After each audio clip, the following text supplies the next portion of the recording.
এবার ইসরায়েলের সামরিক ঘাঁটিতে কয়েক দফা রকেট হামলা চালালো হিজবুল্লাহ। এক টেলিগ্রাম পোস্টে হিজবুল্লাহ জানিয়েছে, মার্জ সামরিক ঘাঁটিতে কয়েক দফা রকেট হামলা চালিয়েছে তাদের যোদ্ধারা। স্থানীয় সময় রবিবার সকাল ৮টা ১৫ ওই হামলা চালানো হয়। এর আগে শনিবার উত্তর ইসরায়েলের কিবুতজে প্রায় ৫৫টি রকেট ছোঁড়ে তারা।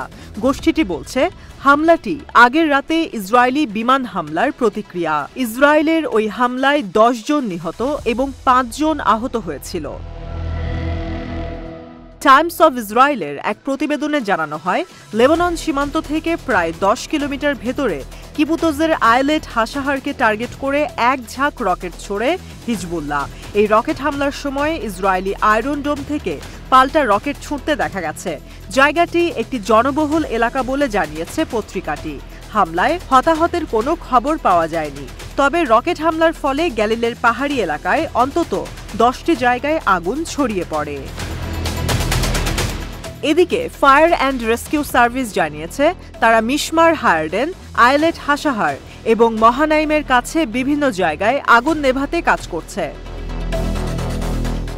জানা গেছে, নাবাতিহে প্রাণঘাতী হামলার পর আপার গ্যালিলি আঞ্চলিক কাউন্সিল লেবাননের সীমান্তের কাছাকাছি বাসিন্দাদের তাদের চলাচল সীমিত করতে এবং আশ্রয়কেন্দ্রে যেতে বলেছে।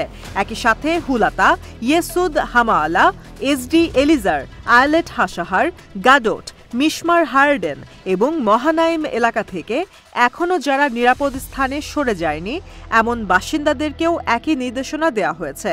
তার কিছুক্ষণ পরেই হিজবুল্লাহ ওই এলাকায় রকেট হামলা চালায়। ইতিমধ্যে হিজবুল্লাহ হামলার কথা স্বীকার করে বলেছে, তারা নাবাতিহের কাছে ইসরায়েলি হামলার প্রতিক্রিয়া হিসেবে হামলাটি করেছে। লেবাননের স্বাস্থ্য মন্ত্রণালয় জানিয়েছে, ইসরায়েলের ওই হামলায় অন্তত ১০ জন নিহত ও ৫ জন আহত হয়েছে। নিহতরা সবাই সিরিয়ার বেসামরিক নাগরিক এবং তাদের মধ্যে একজন নারী ও ২ শিশুও রয়েছে। নাবাতিহের কাছে বিমান হামলার বিষয়টি স্বীকার করেছে আইডিএফ। হামলার একটি ভিডিও ফুটেজও প্রকাশ করেছে তারা। শনিবার আরও একটি হামলার কথা জানিয়েছে হিজবুল্লাহ। তারা বলেছে, মিসগাভ আমের উত্তরে একটি সামরিক অবস্থানে বিস্ফোরক ড্রোন দিয়ে হামলা করা হয়েছে। এতে ২ আইডিএফ সেনা গুরুতর আহত হয়েছে বলে নিশ্চিত করেছে তারা। এর আগে ইসরায়েলের উত্তরাঞ্চলে অবস্থিত বেইত হিলেলে অবস্থিত দেশটির একটি সামরিক ব্যারাকে রকেট হামলা চালায় হিজবুল্লাহ।